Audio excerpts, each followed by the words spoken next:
The land was ours before we were the land's. Those are the words of Robert Frost, but they could have been uttered by the Pilgrims, who were convinced of a divine providence guiding their voyage on the Mayflower to found a new Canaan in the New World. I'm convinced of it too. We will explain the true story of the Mayflower, the Pilgrims' Thanksgiving, and our national destiny. And any talk of the American destiny needs to include a little commerce, a little capitalism, a little productivity, and that's why we need to thank our sponsor, Movement Watches. Holiday shopping can be tough, but thanks to Movement, all that gift-giving anxiety can disappear with the press of a button. Movement Watches, I'm wearing one right now, they make the perfect purchase for just about anyone in your life, guy or girl, man or woman. You know, we're all free and loving today. They start at only $95. I love watches. Serious people wear watches, and Movement offers an incredibly sleek, stylish watch that will not bankrupt you. At a department store, these things could be like $400 or $500, but Movement skips all of that. They go right online. You can get them at a really affordable price. Starts at only $95. They have totally disrupted the watch industry. They offer high-quality, minimalist products at revolutionary prices. That's probably why they've sold over 1 million watches in over 160 countries around the world. And today, what a reason to be thankful. My listeners will get 15% off with free shipping and returns by going to mvmt.com/covfefe. That's COVFEFE. Movement.com, mvmt.com/covfefe. This watch has a really clean design. It makes a great fashion statement. Now is the time to step up your watch game. If not now, when? If not us, who? mvmt.com/covfefe, COVFEFE. Join the movement. All right, back to Thanksgiving and the founding of our country, now that we got a little capitalism going on. The left today mocks claims of a divine hand in our founding and the founding of our country. I think the reason they can so easily dismiss Providence is because they're almost entirely ignorant of the history. This is why they'll also claim that purely benevolent Indians selflessly saved the Pilgrims from starvation, only to be betrayed by the English ingrates and callously wiped out. That didn't really happen. Thanksgiving is the cause of much historical myth-making. I don't mean the divine providence of the Pilgrim's Passage. That part is undeniable. I don't mean the myths of the patriotic variety, that the Pilgrims and the natives sat down, they shared food and goods together, they forged bonds of friendship and peace. All of that happened too. I mean the myths of revisionism. War came, no doubt, but the circumstances under which war came after 55 years of relatively unbroken peace is far more complicated than the revisionists would claim. The Pilgrims were not greedy conquistadores, and the Indians weren't helpless innocents. War might have come sooner, peace might have persisted for longer, but for the actions and decisions of particular men reacting to complex circumstances. I personally have a particular interest in the Mayflower Voyagers because, despite my swarthy Sicilian skin tone, I descend from 4 of them. Only one of them was a pilgrim, Dr. Samuel Fuller. He was the only physician in the colony, although his medical training is somewhat doubtful. My credentials are a little doubtful, too. 3 of them were so-called strangers. These were the non-pilgrim passengers on the Mayflower. They were not religious zealots. Some of them were downright degenerate. One great-great-great-great-great-great-grandpappy Knowles is Stephen Hopkins, who 11 years prior to the Mayflower's voyage had already traveled to the New World, and he had shipwrecked in Bermuda, an incident on which Shakespeare's The Tempest is based. Another is Francis Eaton, and the third is John Billington, who Plymouth Governor William Bradford called a knave with a family that was, quote, one of the profanest among them. Great-great-great-great-great-grandpappy Billington appears to have been the biggest degenerate of the Plymouth gang. He was regularly punished for rabble-rousing, and eventually he was executed for murder. His son John wandered off and almost caused a war, and his wife Eleanor was sentenced to sit in the stocks and be whipped for slander. Family memories, they come back to me. Enough about my derelict ancestors. Back to the Providence. Did God ordain the Mayflower Passage and the founding of America? Governor Bradford certainly thought so. In his account of Plymouth Plantation, he wrote of the group, "They knew they were pilgrims." That's why we call the voyagers pilgrims. They wrote of themselves, quote, "We verily believe and trust the Lord is with us, and that he will graciously prosper our endeavors according to the simplicity of our hearts therein. It is not with us as with other men, whom small things can discourage, or small discontentments cause to wish themselves home again." That was a good thing, because just about every obstacle imaginable appeared to prevent the Mayflower's voyage. The Pilgrims, for those who don't know, they came from a separatist church that thought the Church of England was so corrupt it could not possibly be reformed from within and must be opposed from without. One can only imagine what they would think of my own popery, one of their descendants. In the 16th century, several separatists had been jailed and killed, and since the 1603 coronation of King James, pressure to conform began to mount, so the Pilgrims left England for Leiden, Holland. After a decade there, the group feared their children were becoming too Dutch, a fate worse than death, and so they decided to found a new colony in the New World where they could worship God as they saw fit, unmolested by overbearing governments and those decadent Dutch, those damn decadent Dutch. But as they prepared to depart, Pilgrim William Brewster published a tract critical of King James and his bishops. Now, as a young man, Brewster had served as an assistant to Queen Elizabeth's Secretary of State, a man named William Davison, and now the king ordered his arrest, which forced Brewster into hiding. Not a good time. Nevertheless, they persisted. The Pilgrims contracted Master Christopher Jones and his sweet ship, the Mayflower, along with another vessel called the Speedwell. The Mayflower was called a sweet ship because it had sailed the English Channel for over a decade, carrying French wine, and the spilt French wine tempered the stench of the bilge on the ship. Some might see the pervading presence of the wine in this first act of departure, the first miracle performed by Christ and a symbol of Christ himself, as an early glimpse of God's plan for the Pilgrims. Regardless, more trouble lay ahead. The second ship, the Speedwell, sprang a leak after reaching Southampton, and another at Dartmouth. Having decided that the ship was unable to sail, all of the passengers loaded up on the Mayflower. Only later was it learned that the Speedwell's master, Captain Reynolds, had been conspiring against the Pilgrims. It was no mistake. The Dutch, you remember those damn decadent Dutch, they had sought to prevent the English from settling Manhattan, and so they enlisted Reynolds in their efforts to thwart the transatlantic voyage. Ironically, this act of sabotage may have saved the colony in its early years. By forcing all of the passengers onto one ship, the separatists and the strangers had to learn to cooperate with one another. Had the Speedwell survived, there likely would have been very little contact between the two groups. One was drawn to one ship, one to the other. Now the Pilgrims saw evidence of God's work in just about everything. It's an evil generation that looks for signs and wonders, but it's a stupid generation that ignores signs and wonders. Almost immediately, a sailor began to mock the Pilgrims' seasickness. You can imagine it. A sea-hardened sailor starts making fun of these Christian zealots. As Bradford tells it, quote, "A proud and profane young man would always be condemning our poor people in their sickness and cursing them daily with grievous execrations. The young man boasted of hoping, quote, to help to cast half of them overboard before they came to their journey's end." Bradford goes on, though. "But it pleased God, before they came half seas over, to smite this young man with a grievous disease, of which he died in a desperate manner, and so was himself the first that was thrown overboard." Not to put too fine a point on the incident and what it meant for the Pilgrims Project, Bradford wrote, quote, "It was an astonishment to all his fellows, for they noted it to be the just hand of God upon him. The rest of the sailors kept their mouths shut." Smart guys. After 65 days, the Mayflower made landfall, not at their intended and legally granted destination of New York, but hundreds of miles northeast at Cape Cod, where the settlers had no legal right to the land. They'd been granted land by the Hudson River, but not where they landed. When the passengers learned of this, a group of mutineers, led by not one but two of my ancestors, rose up to make, quote, discontented and mutinous speeches. Fortunately, few on board listened to them, and the voyagers signed the Mayflower Compact, a, quote, covenant to combine ourselves together in a civil body politic for our better ordering and preservation and furtherance of the ends aforesaid. The land was not much to look at. Bradford called it, quote, a hideous and desolate wilderness. Stranger than the environment, however, was its lack of people. There just wasn't anybody around.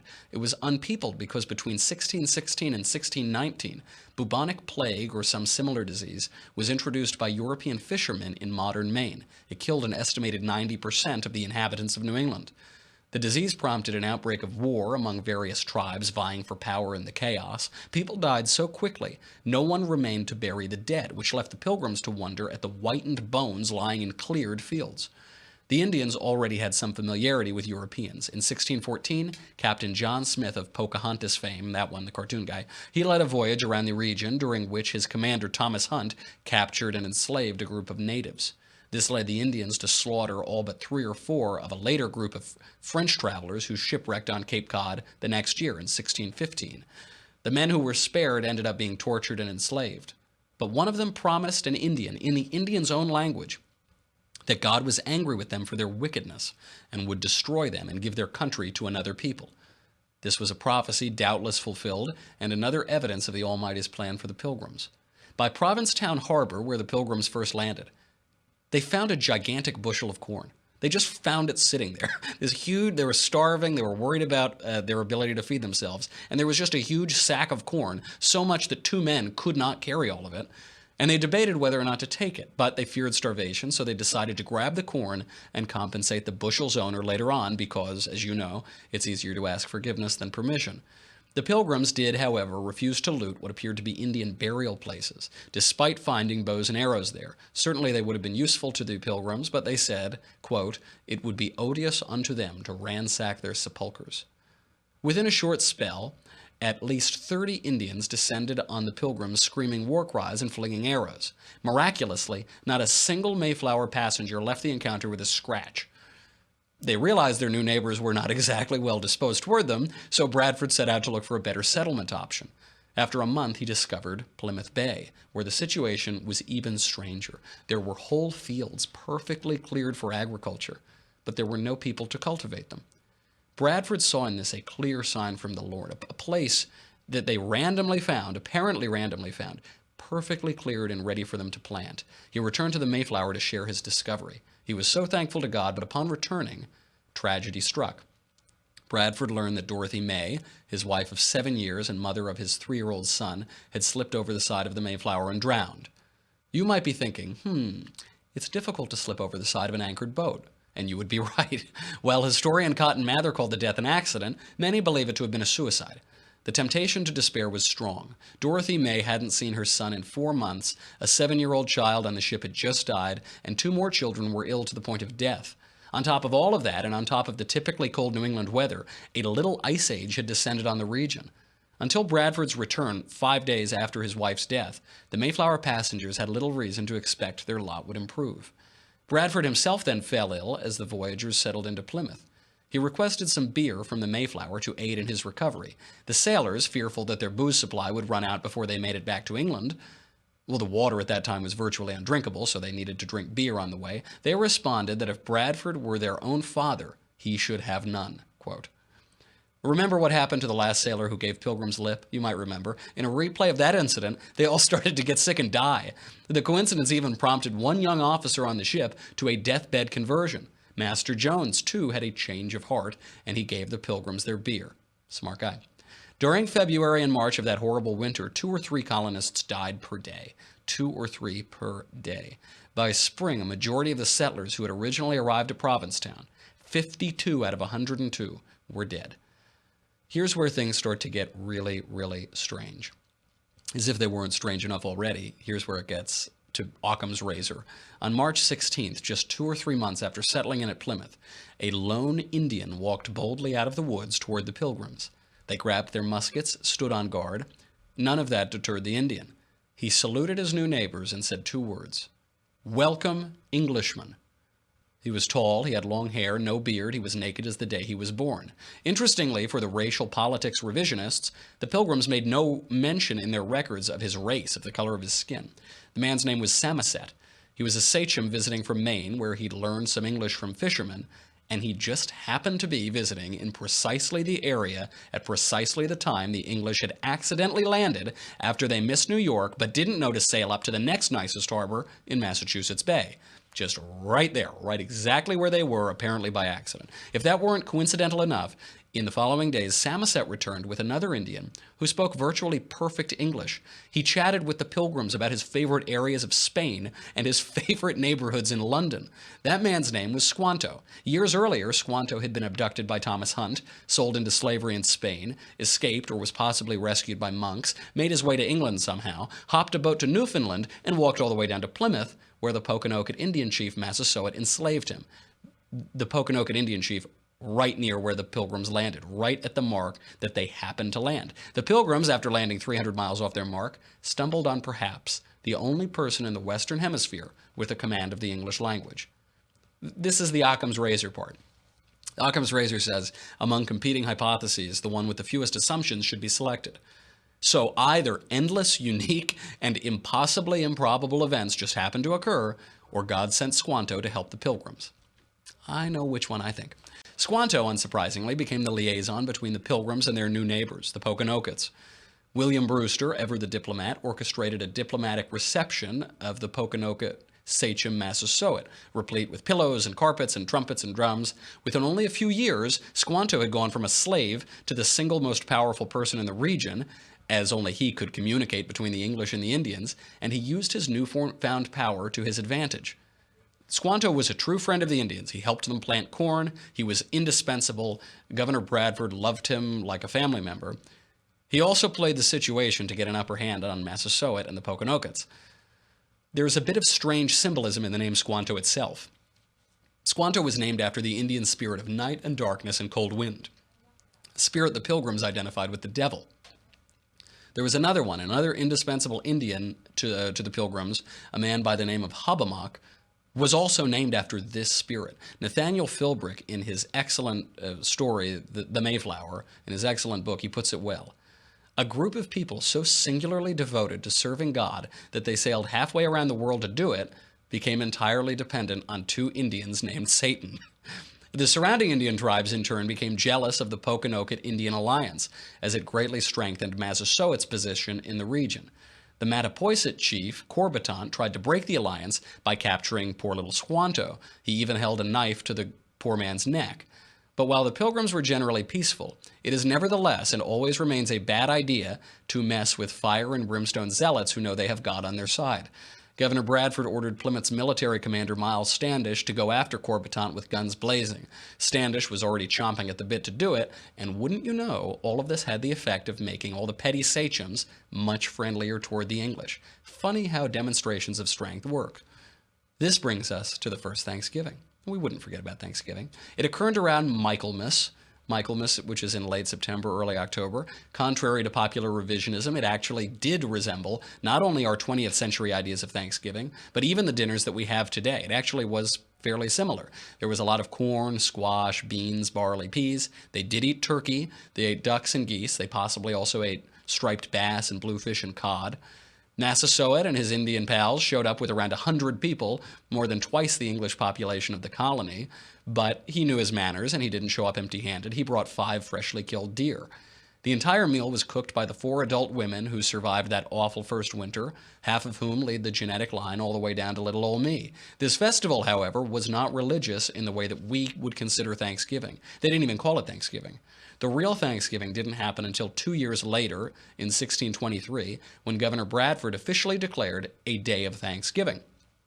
This was a civil affair recognized by the civil authority, and it didn't celebrate English-Indian cooperation, as they may have celebrated 2 years earlier. Rather, the Pilgrims were thankful that year that they ditched communism in favor of private property, which had in turn given them abundance. You see, the Pilgrims had tried what they called the Common Course. Not Common Core, that's also bad, but the Common Course, communal ownership of property, land, and wealth. Turns out it made everybody lazy, dishonest, and thieving. Shocking, I know. On the brink of starvation in 1623, Bradford instituted private property. In his words, quote, "This had very good success, for it made all hands very industrious, so as much more corn was planted than otherwise would have been by any means the governor or any other could use, and saved him a great deal of trouble, and gave far better content. The women now willingly went into the field and took their little ones with them to set corn, which before would allege weakness and inability, whom to have compelled would have been thought great tyranny and oppression." It's amazing. When you give people a stake in their own abundance and their own work, it turns out they work more. And by the way, this was not just a conclusion about a particular experience. Bradford explicitly condemned communism in all its forms and all its lies and all its empty promises as absurd and contrary to God's will. He explained, quote, "The experience that was had in this common course and condition, tried sundry years, and that amongst godly and sober men, may well evince the vanity of that conceit of Plato's and other ancients applauded by some of later times." Little did he know of even later times, that the taking away of property and bringing in community into a commonwealth would make them happy and flourishing, as if they were wiser than God. Within 2 years of landfall, these earliest Americans already realized that communism is the worst. Anti-communism is as American as apple pie and Thanksgiving.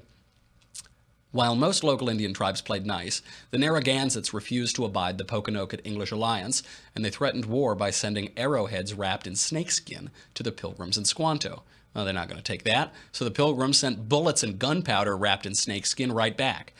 Another reminder, it is not a good idea to mess with religious zealots who travel around the world to live in freezing, desolate wilderness because God is on their side. Do not mess with those people ever.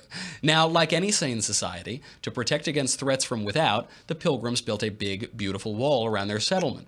Hundreds, if not thousands of trees were felled, the Pilgrims lugged the massive timber by hand, and it stood more than half a mile in length and over 8 feet tall.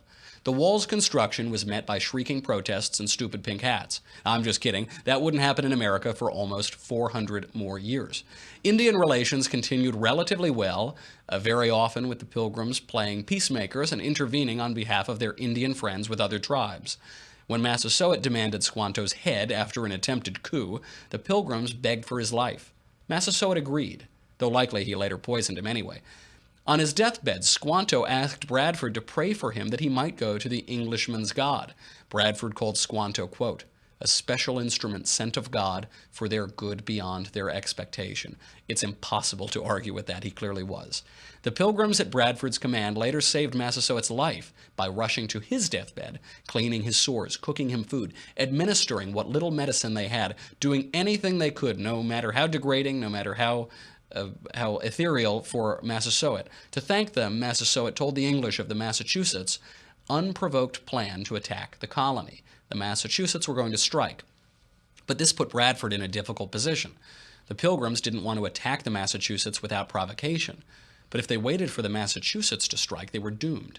The Massachusetts wanted to take care of some Englishmen on their property, and they knew they'd have to hit Plymouth too. So what happened? Bradford gave the order, Standish set the trap, and the English averted war by carrying the head of Sachem Wituamat back to Plymouth.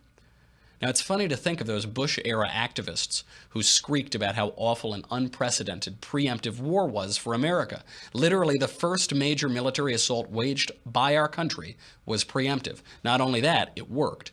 War was averted, and the Indians who conspired against the Pilgrims apologized profusely. They made amends, and Massasoit consolidated his power even further, creating, thanks to the Pilgrims for the first time, the Wampanoag Nation. Peace persisted for decades. As the Massachusetts Bay Colony and other colonies were formed, Harvard College was founded, Indians converted to Christianity by the tribeful, and as a result, Indians ranked among some of the earliest alumni of Harvard. I'm certain they were far better educated than those shrieking snowflakes today.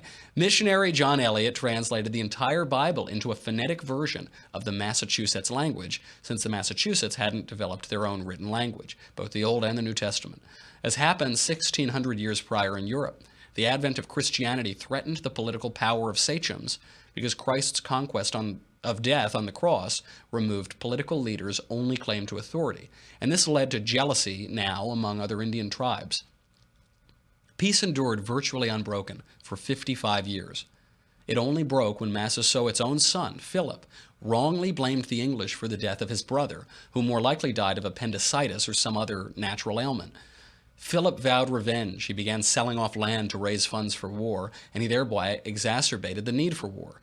Local Indians, notably the Christian and Harvard alum John Sassaman, warned Plymouth of Philip's plans for war. Many local tribes rebuffed Philip's belligerence and sided with the English. Philip even made an alliance with the French against the English, an offense unforgivable not only to you and me and all right-thinking people, but also to the fierce and not infrequently cannibalistic Mohawk tribe, who promptly sided with the English. Looking back, it seems miraculous that peace endured so long, until tragically, the hot-headed child of the Pilgrims' dear friend Massasoit acted on a bad hunch and destroyed more than half a century of mutual benefit and cooperation, setting the English permanently on their course to possess the whole New World. Reflecting on the abject misery the Pilgrims endured at the Mayflower's landfall, the miracle of their survival, and their great thanks to God for protecting his people, William Bradford wrote, quote, "What could now sustain them but the Spirit of God and his grace? May not and ought not the children of these fathers rightly say, Our fathers were Englishmen, which came over this great ocean, and were ready to perish in this wilderness. But they cried unto the Lord, and he heard their voice, and looked on their adversity. The quintessentially American poet Robert Frost looked on the country's destiny with an additional 3 centuries perspective. He wrote, "The land was ours before we were the land's. She was our land more than 100 years before we were her people. She was ours in Massachusetts, in Virginia, but we were England's, still colonials, possessing what we still were unpossessed by, possessed by what we now no more possessed. Something we were withholding made us weak, until we found out that it was ourselves we were withholding from our land of living, and forthwith found salvation in surrender. Such as we were, we gave ourselves outright. The deed of gift was many deeds of war. To the land vaguely realizing westward, but still unstoried, artless, unenhanced. Such as she was, such as she would become." I'm Michael Knowles. This is The Michael Knowles Show. Happy Thanksgiving.